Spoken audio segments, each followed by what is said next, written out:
Bonjour à toutes et à tous, ravi de vous retrouver pour ce nouveau Paris Direct à la une de l'actualité de ce vendredi. Est-ce bientôt la fin de la pénurie de carburant en France?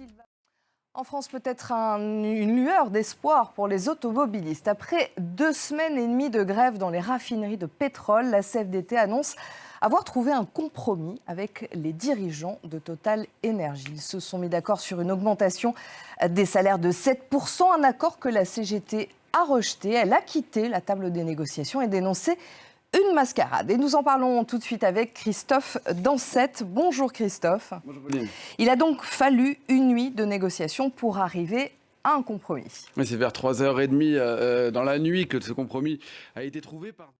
Merci beaucoup Christophe. Et puis c'est une grève qui devrait s'étendre à d'autres secteurs puisque la CGT entend ne rien lâcher. Le syndicat a appelé à une grève générale mardi 18 octobre. Il a été suivi par FO, Solidaire, la FSU et des organisations étudiantes.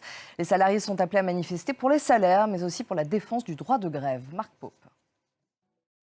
En Ukraine, l'avancée de l'armée ukrainienne dans la région occupée de Kherson inquiète. Hier, le chef pro-russe de cette région a appelé la Russie à l'aider à évacuer les habitants. Appel entendu par Moscou. Nous fournirons à chacun un logement gratuit et tout le nécessaire, a déclaré le vice-premier ministre russe, Antoine Mariotti.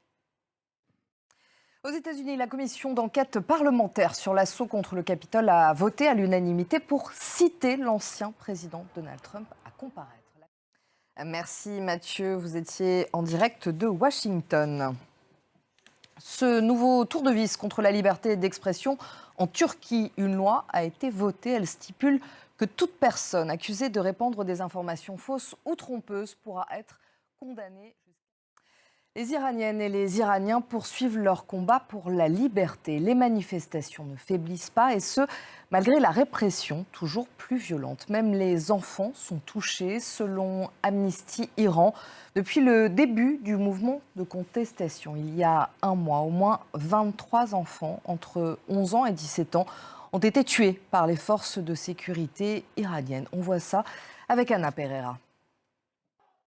L'Irak a enfin un nouveau président, mais aussi un nouveau Premier ministre, après un an d'impasse politique. Ancien ministre, ingénieur hydraulique de 78 ans, Abdellatif Rachid est un candidat de compromis. Il a, dans la foulée de son élection, chargé Mohamed Kia Al-Soudani de former un nouveau gouvernement. Claire Hildebrand. Et puis, nous allons parler des ennuis du PSG à présent, puisqu'après la polémique de char à voile, le mal-être supposé de Kylian Mbappé, le cyberharcèlement, eh bien, le PSG, je vous le disais, est mis à mal depuis plusieurs semaines. Selon Mediapart, entre 2018 et 2020, l'agence digitale Big Brother a déployé une multitude de faux comptes Twitter pour mener des raids numériques contre des sites du PSG. On voit ça avec Julia Guggenheim.